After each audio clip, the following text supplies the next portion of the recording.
Oi, gente, tudo bem? Eu sou a Mari Merenda, eu sou cantora e compositora e esse é o Por Trás da Track, uma série de vídeos onde eu explico o processo de produção, gravação, arranjo do meu álbum autoral Crônica. O primeiro episódio já está no ar, que é sobre a primeira música do álbum, chamada Lar. Então eu vou deixar o vídeo linkado aqui do lado numa playlist se você quiser ver. E esse vídeo é sobre a segunda música, que se chama História de Pescador. Um fato interessante sobre a História de Pescador é que, na verdade, ela tem duas versões. A primeira vez que eu escrevi pensando nesse tema, eu achei que ficou ruim. E eu escrevi uma música totalmente nova. Tecnicamente, essa música que a gente escuta no álbum é a História de Pescador 2, mas a História de Pescador 1 nunca vai ver a luz do dia porque eu não achei que ficou bom. Às vezes eu tenho que girar em torno da mesma ideia e ver, extrair todo o suco que essa ideia pode me dar para eu falar, não, é esse resultado que eu queria chegar. É a história de uma sereia contada pelo ponto de vista de um pescador. A gente costuma dizer que o pescador sempre aumenta um pouco a história, né? Que fazia sentido colocar esse título porque a sereia sempre foi, né, uma criatura fantástica. A gente nunca soube, nunca teve realmente provas de que sereias existem. Só quem tá ali no mar ou na água pode dizer se viu ou se não viu a sereia. Toda cultura tem uma história de sereia. Acho muito interessante isso.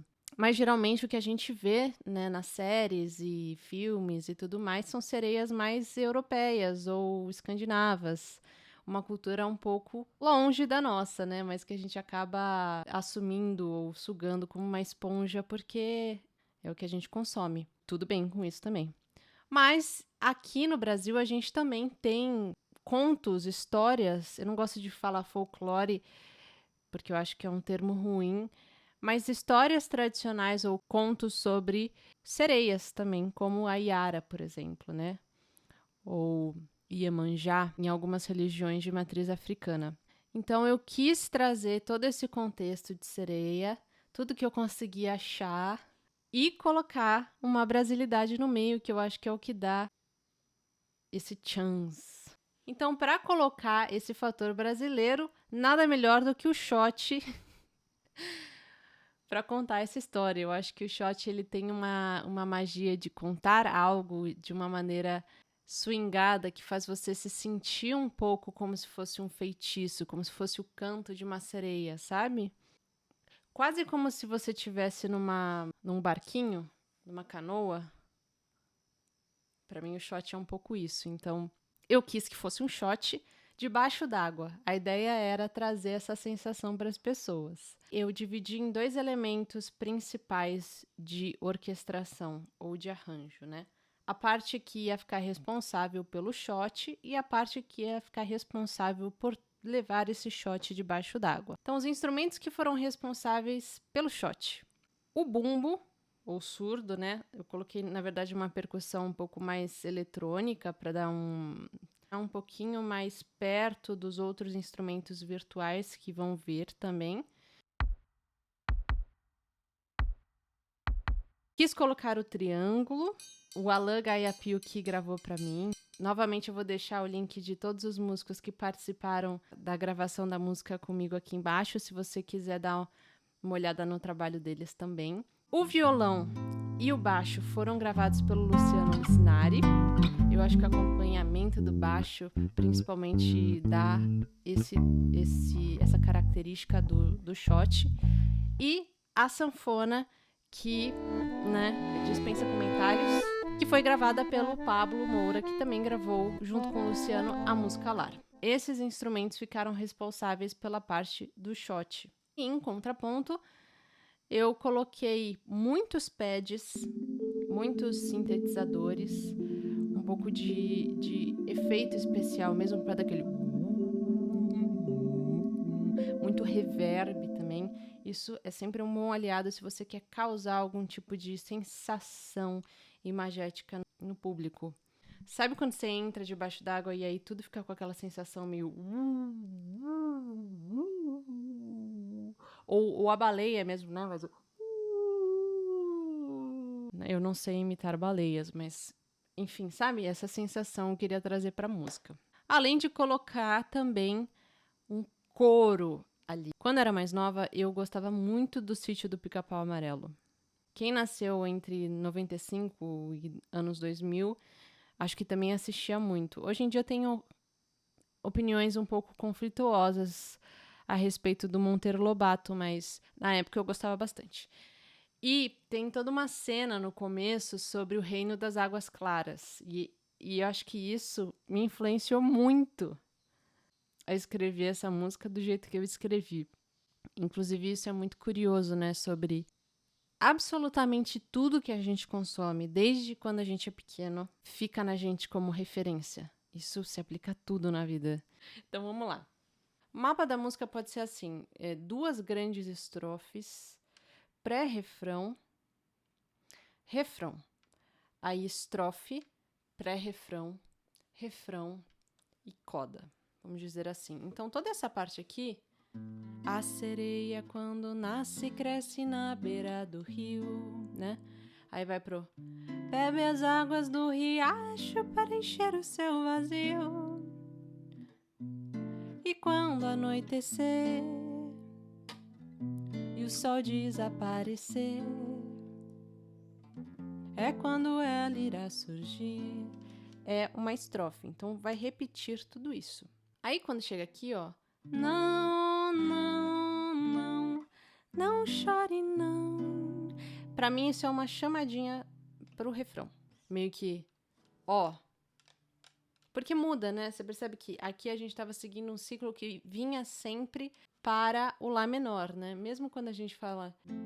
E quando... caiu no Lá menor. E o sol desaparecer...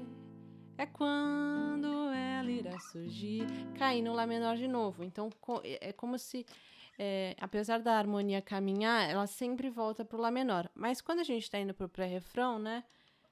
Ré menor, Lá, 7, Ré menor, Sol 7, Dó. Pra mim, isso aqui caiu numa nova parada aqui. Dó 7+, que é o relativo maior de Lá menor. Se a gente tá falando em musiquês. De passos longos pela terra aventurava, pelos campos que passava, ia buscar o seu amor, caí no Lá menor de novo. Então, essa música tem sempre esse passeio para voltar pro Lá menor. Às vezes ele vai pro relativo maior, que é o Dó maior, né? Basicamente fica nisso. Tem o solinho no meio e a coda volta pro... E quando o sol pousou, foi quando acordou, saiu a procurar. Esse Fá 7+ aqui foi o Luciano que teve a ideia. E eu acho que é bem bom. Eu queria que o final fosse uma coisa meio... o som dela indo embora. Meio que... Sabe quando um barco passa assim? E junto levou o som. Ou como se a onda pegasse e levasse embora. Gosto dessa sensação de... Chegou aqui a história veio e foi. Não sei se está fazendo sentido algum. E para complementar isso, eu queria colocar vozes, porque eu adoro colocar vozes. Então eu queria que fosse um coro meio... É meio Disney, essa sensação assim de... tem personagens que estão me ajudando a contar histórias. Então, por exemplo, no segundo refrão que eu faço... Não, não, não... Coloco outras vozes juntas. Não chore, não. E aí, junto é um contracanto, é um jogo de perguntas e respostas entre... a minha voz e a voz dos backing vocals. Então fica... Pois essa água que provoca sua dor é bem antiga, mas ainda tem sabor de velhos tempos quando... Eu acho que isso é uma coisa muito... Também vem daqueles arranjos vocais, assim, de jazzísticos.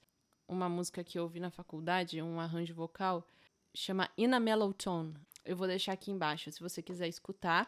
E também arranjos Disney. Por exemplo, a gravação de Alice no País das Maravilhas.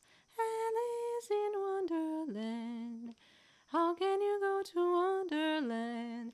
Sempre gostei muito do jeito que eles dividem as vozes, que eles abrem as vozes nesse tipo de arranjo. Acho que deixa mágico. E eu gosto disso. Então, essa música teve a presença de 3 músicos, o resto foi instrumentos virtuais, como eu disse no último vídeo. Muitas das coisas foram feitas no computador com a minha biblioteca de timbres, feita nesse quarto. E aí, depois que eu gravei, eu peguei esse projeto e mandei para o meu amigo Gustavo Andrade, do Guia do Home Studio. Eu vou deixar o canal dele aqui embaixo também, se você quiser conferir. Ele ensina bastante coisa sobre como construir um home studio. Ele pegou e fez o processo de mixagem e masterização para dar essa cara que a gente ouve hoje. História de Pescador é uma música muito especial para mim. Eu tenho algumas coisas no forno para ela. Então, se você não escutou o meu álbum e tá afim de ouvir, eu vou deixar ele aqui embaixo. Se você gostou do vídeo, curte, comenta, compartilha com quem tem interesse. Esse vídeo, na verdade, é uma coisa assim para quem tem mais curiosidades ou para quem tem interesse de gravar sozinho e não sabe por onde começar. Eu também não sabia por onde começar e tô aqui para compartilhar essas experiências com vocês. Se você curtiu, se inscreve no canal, porque o plano é fazer um vídeo para cada música, além de outros conteúdos que eu já faço por aqui. Vou deixar também as minhas redes sociais, que eu produzo outras coisas, outros conteúdos por lá. E eu te vejo no próximo episódio. Beijo!